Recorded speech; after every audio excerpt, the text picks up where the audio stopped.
Hey, what's up, everybody? This is another episode of Ralski's Words, and wanted to thank everybody that's been paying attention to what I've been doing for the last, I don't know, year or so, throwing out videos, music videos, opinionated videos, funny videos, just a little bit of brain candy from my head to yours. Hope you guys enjoy it. Make sure that you hit the like button, subscribe, all that good stuff. Hit the notification bell so that you know when the new videos are coming up.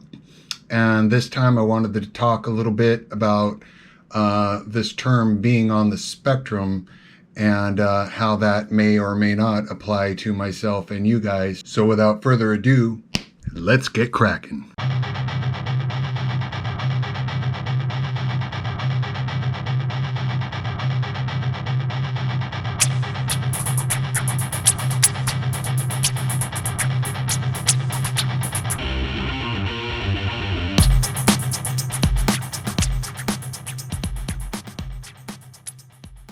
So here are a few things that come about when I go to this website. It's Applied Behavioral Analysis Programs, and it says 10 symptoms of high adult functioning autism. So the first one is emotional sensitivity. Again, as a child and up until the present, I have been president. Did I say president? Did I say president? Up to the present, I am a self-renowned, highly sensitive individual that tends to give, and give. Probably a lot more than I receive, but then that could also be in perception as well. The people around me, again, and I use that a lot in my examples of explaining how I feel, because a lot of times I feel kind of separated from myself, and I'm watching myself perform in front of these other people because I have to adapt to be like them in order to associate or communicate with them. When I'm on my own, I can think, do however I want. And a lot of that doesn't have to be verbal linguistics or translating my vocabulary to somebody else and trying to hope that they'll understand what I'm saying. Even doing these videos has been a challenge, but that's one of the reasons why I wanted to share this with you guys. So there you go. So emotional sensitivity definitely comes into play with a lot of this stuff. If you're feeling misunderstood, then it's going to sting. I myself had a very low self-esteem as a young child, and a young adult even going through, I've suffered with issues with acne as an example. I used to have long hair and I was kind of categorized as the metalhead, so you had, jocks, you had nerds. It was like an 80s movie. You had these subdivisions of people that was a lot like gang mentality. And I was classified over here with the heshers, the metalheads, the guys that listen to heavy metal, even though I listen to almost every spectrum of music. And even then, if I was known to listen to something that wasn't heavy metal, then I was cast out of the hesher metalhead gang. So it was definitely interesting growing up, trying to fit in. But then once I hit my 20s, I kind of adapted, and I was a late bloomer. He said bloomer. So getting back on track with list, fixation on particular subjects or ideas. I think so far with these videos that I've been doing, you can see a pattern that not only am I choosing specific topics to talk about, but I'm choosing topics that are important to me. And each time I dive into one, I just really want to give everybody as much information as possible because I feel like there's this time frame. I can never really start something and not finish it. I can't give myself breaks. It's really hard for me to pace myself. And a lot of times it's hard for me to motivate myself because I know, well, this is going to take me X amount of times. What do I need to do to break down that time so it's not going to take forever to do something? So I'll spend, sometimes weeks thinking about what I'm going to do before I even do it. And that allows me to get out what I need to get out the way that I want to get it out. The third one on the list is linguistic oddities. Now, it's another thing. Oh, my Lord. That's another thing that through this video and many others, I talk weird. And in person to people, I talk weird. And not only that, I talk a lot. And I can talk and talk and talk and talk because I have so much going on inside. But on the inverse of that, I can be totally silent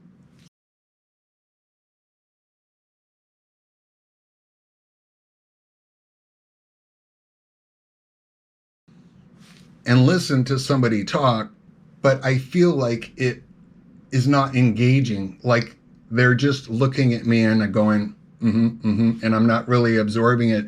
I tend to zone out sometimes because as I'm listening to somebody, my mind starts to kind of branch off. And so it sucks because I know that people do it with me too. So I'm honing in, trying to get in as much information as I can before I lose them. But in the same sense, I'm trying to figure out how I need to talk to this person for them to understand me, because I can't come from this angle and I can't come from here like I would normally want to do. So I have to translate it depending on the person, depending on the situation, the location, and how much alcohol I've had in me.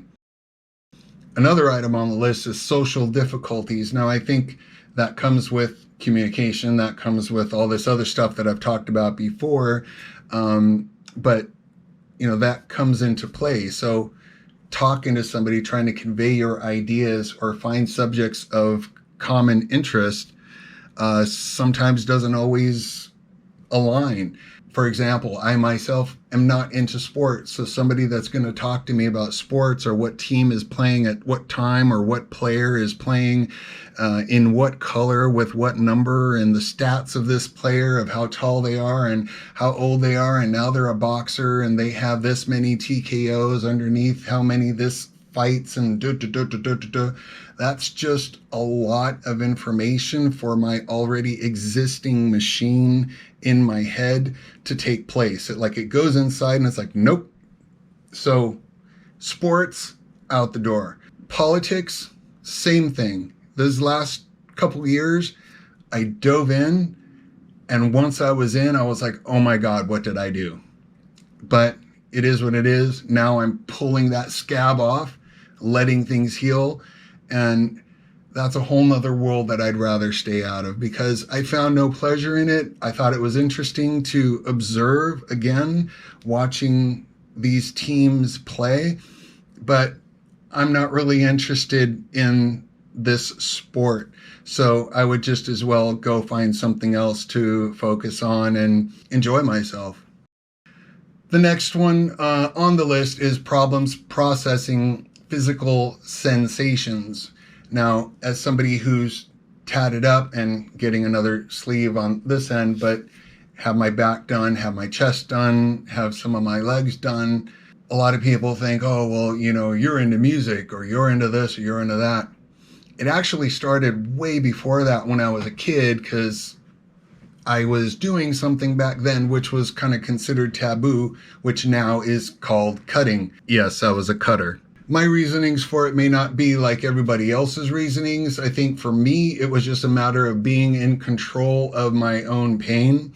So whether that was external pain coming from family issues, peer pressure, school, just my own issues going on, that kind of pain was hard for me to deal with. It was hard for me to process. So if I was in control of creating my own pain, then I would build up a tolerance to it. And so if it did come from an external source, it wouldn't be as bad. The bad thing is that cutting started to branch itself out into other people. So now it went from cutting myself to branding other people with random objects.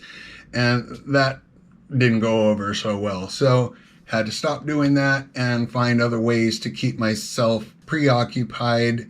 And if I needed to give myself a bit of harm At some point, it was cigarettes into the arm, challenges with other people, put your arm there, put a burning cigarette, whoever pulls away, last wins, punching each other in the arm one at a time until whoever gives up, gives up. And I would have huge welts on my arms, knuckles, playing each other's knuckles consistently until somebody gives up. All these kinds of things were just ways to build up my tolerance to pain so that if I ever came across having to deal with pain, I would be able to deal with it, at least in my head, a lot better than I would if I hadn't done all these other things.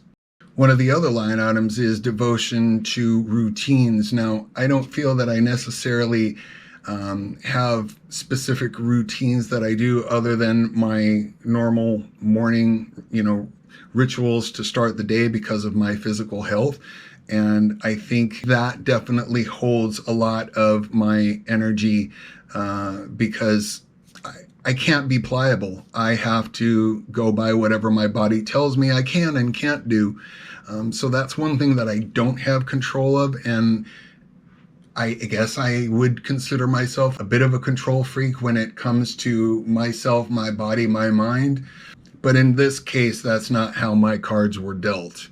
Going on, another one on the list is dislike of change. Now that's definitely one that kind of hits home, but yet I have experienced the other side more than not. This is what I mean.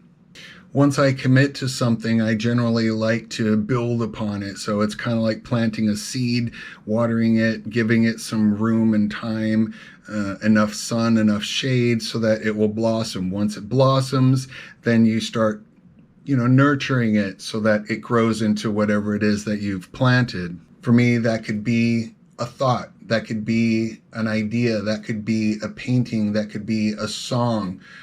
When applied to work, that could be your drive and motivation to go to work and, do your thing at work. I always thought that it would be nice to have my own business, but since everybody in my family pretty much had their own business, I knew what it entailed, and it entailed a lot and a lot of hard work. And I was like, well, I always kind of wanted the easy way out. So I would just sell my brain and do something for a company and show off and make money. And that's kind of what I did. Now, a lot of times when I do commit myself to something, like using the plant seed as my previous example, it's nice to be able to step back and take a look at what has grown and kind of find some sense of accomplishment when you can look back and enjoy this remarkable thing that you've created, and then you get to enjoy it for a while. If that changes, whether it starts to wilt or die, then you can try to adapt and adjust accordingly. But sometimes if it's something like a job where you put in years of your time and your experience and your efforts into a job and they can you for whatever reason, then it's like, okay, well, now I got to find another job. So I've had many different jobs. I've had many girlfriends. I've lived in so many different cities out here in the two counties, LA County, Ventura County, but San Fernando Valley, West Los Angeles, North Hollywood, downtown LA and East LA. It's just, I think I averaged it out. And at one point I had moved on an average of once every year and a half over the span of like 15, 16 years. So it's a lot of moving and a lot of adapting and a lot of adjusting. For the last 10, 11 years, I've been in the same spot, so it's kind of nice. And that I can appreciate. But to up and move, it's like, So that's the only reason why I'm still here probably, is that I don't really like change once I planted my roots into the ground. I kind of like to keep things the way they are and build around me, as opposed to uprooting myself and trying to plant myself somewhere else where I may not grow. Another line item is focus on self. A lot of these I think about and I go, doesn't everybody feel like this? But maybe they do, maybe they don't. I don't know because I'm not them, but focus on self. I think a lot of people do focus on themselves. At least through my experience, social media has definitely allowed a lot of people to focus on themselves because now they want to spread that message to everybody in the world. I'll admit, I get into it. I, go through marathons of watching YouTube videos, random videos here and there, looking at their lighting, looking at their camera setup, looking at their background, what the content is that they're talking about, how they edit the video down.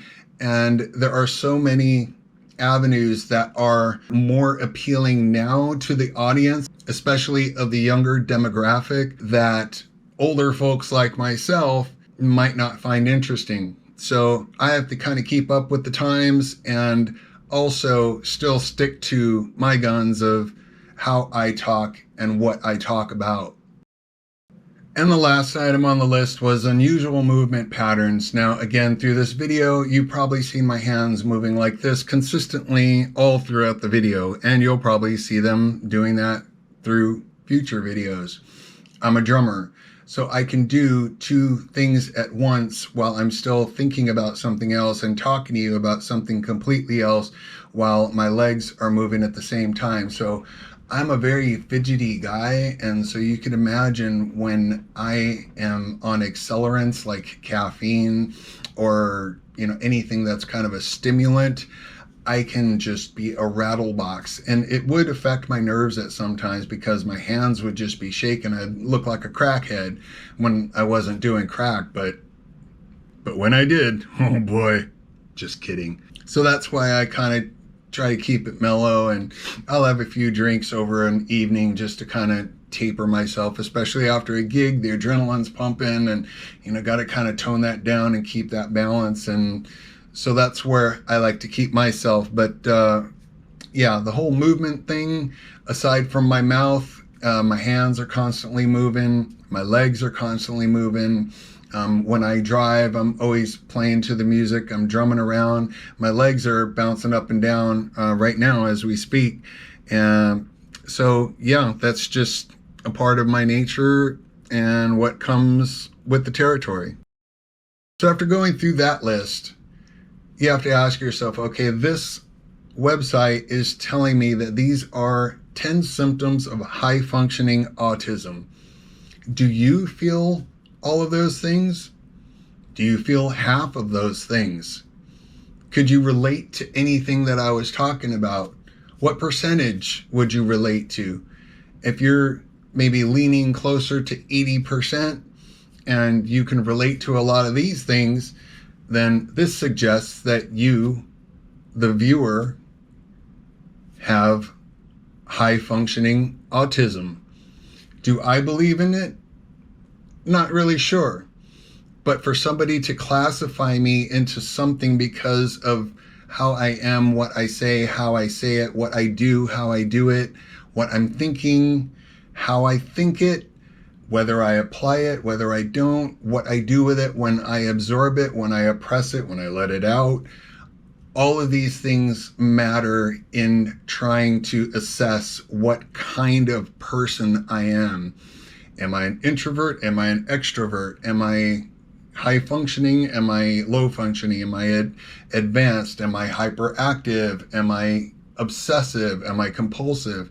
I've been diagnosed as obsessive compulsive, but apparently I am compulsive over my obsessive thoughts.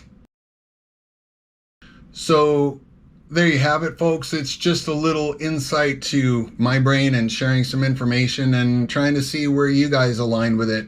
Hopefully some of this made sense to you guys and you had fun, and I'm going to be planning on making these videos more often, trying to get one out every week. And don't forget to make sure to check out the Ralski and me videos where I talk to me and we have a conversation about random topics. Nothing is scripted. It just kind of comes out free-flowing. So you can see how a conversation with someone like myself and a conversation with some totally different person, how that works out. So again, thanks again for your support, and don't forget to hit the subscribe button, hit the bell for notifications, and leave a comment down below. And I will see you guys soon. Peace.